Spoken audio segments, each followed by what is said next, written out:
भारतीय न्याय संहिता 2023 इसकी बात हम करते हैं। इसका चैप्टर वाइज हम इसका स्टडी करेंगे। इसमें आज जो बात है हमारी इसमें कुल जो धाराएं हैं 358 धाराएं हैं। 20 चैप्टरों में यह भारतीय न्याय संहिता 2023 को बनाया गया है। तो इसका हम प्रारंभिक जो चैप्टर 1 है इसका हम बात करते हैं। तो चैप्टर 1 में धारा 1 संक्षिप्त नाम, प्रारंभ और लागू होना। मतलब इस अधिनियम का क्या नाम होगा, यह प्रारंभ कब हुआ और इसको लागू कैसे हुआ, इसकी बात इसमें बताई गई है। तो पहला है इसमें इस अधिनियम का जो नाम है वह भारतीय न्याय संहिता 2023 कहा गया है और इसका नाम ये बताया गया।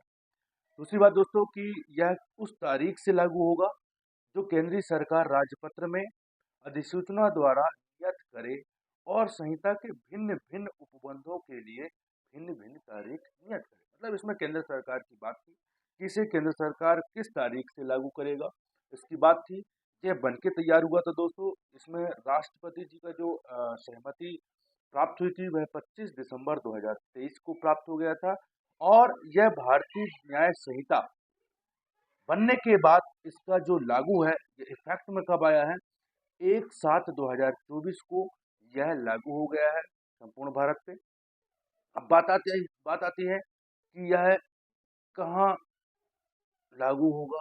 तो यह संपूर्ण भारत में लागू होगा। इसका इन्फोर्समेंट संपूर्ण भारत में है। अब इसी में जो धारा 1 के सब क्लॉज 3 ये कहता है प्रत्येक व्यक्ति इस संहिता के उपबंधों के प्रतिकूल प्रत्येक कार्य या लोक के लिए जिसका वह भारत के भीतर दोषी होगा इसी संहिता के अधीन दंडनीय होगा, अन्यथा नहीं। मतलब इसका क्लियर है कि जो व्यक्ति इस संहिता के विरुद्ध कोई ऐसा कार्य करता है जो कार्य हो या लोक हो, मतलब कार्य करने से कोई ऐसा अपराध का कार्य करता है या ऐसा कोई व्यक्ति जिसकी ड्यूटी है, गवर्नमेंट ऑफिसर्स वगैरह है और उनकी ड्यूटी है कि उससे वह उस कार्य को करे, लेकिन वह कार्य यदि वो नहीं करते तो उसको कहते हैं लोक।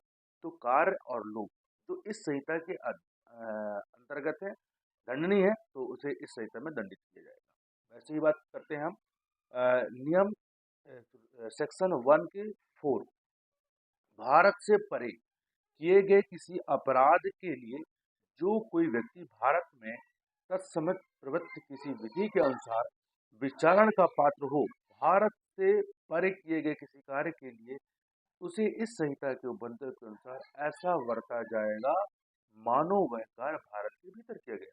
मतलब इसका क्लियर ये है कि यदि भारत के बाहर यदि कोई व्यक्ति अपराध करता है और इस संहिता में यह लिखा है कि वह इस संहिता के अधीन दंडनीय होगा, तो उसे यह माना जाएगा कि उसने भारत के अंदर ही वह अपराध कारित किया है।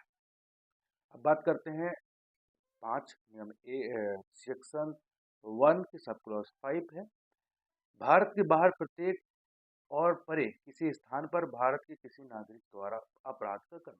भारत के बाहर किसी भी स्थान पर यदि वो अपराध करता है तो माना जाएगा कि वह अपराध करता है। भारत में रजिस्ट्रीकृत किसी पोत, विमान, चाहे वह किसी कहीं भी हो, किसी व्यक्ति द्वारा उसमें किया गया।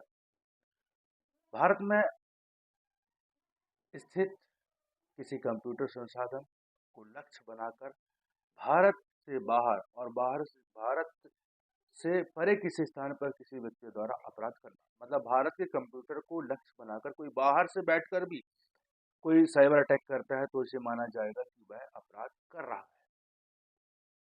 इसी प्रकार हम स्पष्टीकरण में देखते हैं तो अपराध शब्द के अंतर्गत भारत से बाहर किया गया ऐसा प्रत्येक कार्य आता है जो यदि भारत में किया गया होता तो इस संहिता के अंतर्गत दंडनीय होता। एक न्याय दृष्टांत है का एक व्यक्ति का है जो भारत का नागरिक है, भारत से बाहर और परे किसी स्थान पर हत्या करता है। वह भारत के किसी स्थान में जहां वह पाया जाए हत्या के लिए विचारित और दोष सिद्ध किया जा सकता है। मतलब भारत के बाहर यदि कोई हत्या करता है, भारत का नागरिक है और वो भारत के अंदर कहीं ऐसा पाया जाता है उसको, तो उसका जो है विचारण भारत के अंदर इस अपराध के लिए दंडित किया जाएगा, विचारण चलेगा। वहीं हम देखते हैं नियम 6 धारा 1 के सब क्लॉज 6 इस संहिता में किसी बात का भारत सरकार की सेवा के अधिकारी, सैनिक, नौसैनिक या वायु सैनिक द्वारा विद्रोह या अभित्यजन को दंडित करने वाले किसी अधिनियम के उपबंधों या किसी विशेष स्थानीय विधि के उपबंध पर प्रभाव नहीं डालेगी। मतलब कहने का तात्पर्य स्पष्ट है कि सैनिक, नौसैनिक, वायु सैनिक के कोई विद्रोह या अभित्यजन या किसी ऐसे विशेष जो एक्ट है उसमें यदि कोई दंड का प्रावधान किया गया है और उसमें प्रक्रिया अलग है तो उससे लागू होगा, यह भारतीय न्याय संहिता उस पर लागू नहीं होगी। इसी प्रकार हम आज जो चर्चा किए हैं सेक्शन 1 को लेकर, भारतीय न्याय संहिता 2023 की सेक्शन 1। दूसरा इसी जो चैप्टर है अपना चैप्टर 1 में 2 धाराओं को समाविष्ट किया गया है, धारा 1 और धारा 2। चैप्टर 1 में जो बात है वह 2 धाराओं पर है, तो 2 धाराओं पर अब सेक्शन 2 में परिभाषित किया गया है, जिसमें सभी चीज़ों को परिभाषित किया गया है। जैसे धारा 2 का में है कार्य, धारा 2 में है जीव जंतु, धारा 3 में है बालक। ऐसे ये धारा 2 में 34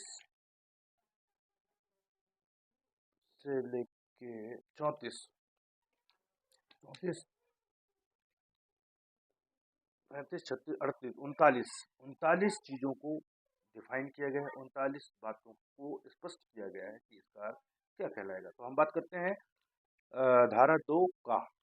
धारा 2(1) इसमें कार्य को बताया है, जिसे एक्ट कहते हैं। एक्ट क्या है? कार्यों की एक आवली या घोतक उसी प्रकार है जिस प्रकार एक कार्य है। मतलब स्पष्ट ये है, कोई ऐसा कार्य जो कि किया जाता है या उसकी कोई एक श्रृंखला, उसे कार्य कहते हैं। दूसरा है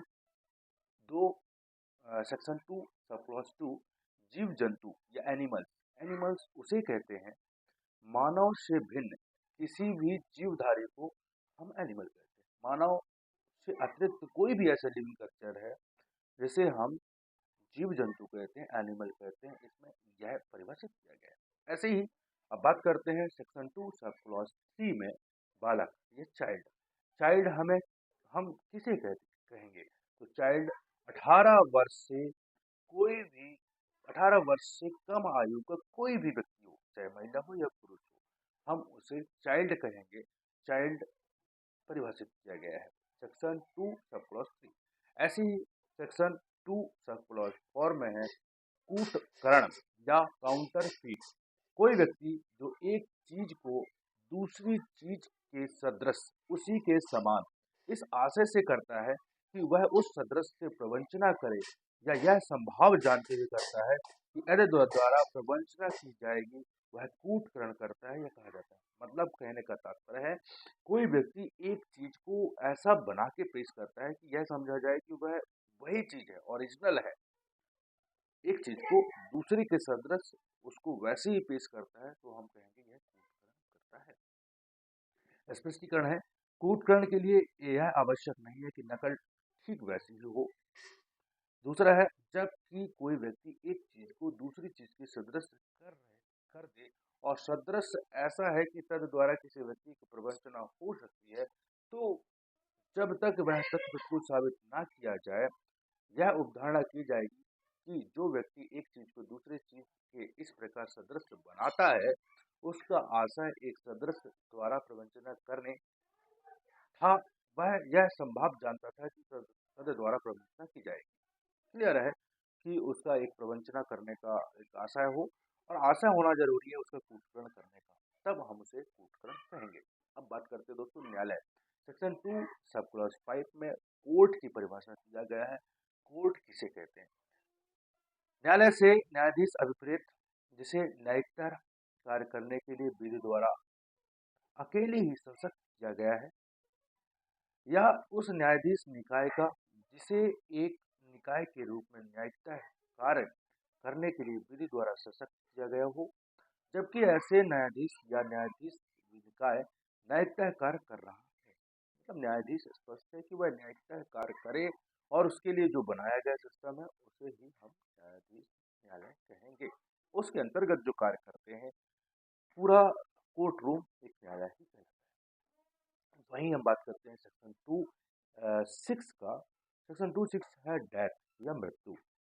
जब तक संदर्भ से प्रतिकूल प्रतीत ना हो, मानव की मृत्यु विपरीत है, मतलब सीधा डेथ उसे कहते हैं जब मानव की जो सांस है वो खत्म हो जाए तो वो डेथ कहलाएगा। Section 2D। सेक्शन 2(7) में लिखा है बेईमानी से, या इसे डिसऑनेस्टली भी कहते हैं। तो बेईमानी का अर्थ वही होगा कि ऐसा कोई कार्य करना, ये कार्य का अभिप्रेत है जो एक व्यक्ति को सदोष अभिलाभ कारित करता है और एक व्यक्ति को सदोष हानि। मतलब कोई व्यक्ति बेईमानी पूर्वक तभी कहा जाता है जब वह किसी एक व्यक्ति को लाभ पहुंचाने का कार्य करता है और एक व्यक्ति को हानि पहुंचाने का कार्य करता है, तो उसे हम सदोष लाभ और सदोष हानि भी कहते हैं। तो ऐसा करने का जो व्यक्ति करता है वो बेईमानी पूर्ण करता है, उसे हम बेईमानी कहते हैं। अब बात करते हैं दस्तावेज। दस्तावेज इस संदर्भ से दस्तावेज सेक्शन 2(8) से लेकर हम सेक्शन 239 तक डेफिनेशन क्लोज को हम आगामी वीडियो में बताएंगे। जय हिंद, जय भारत।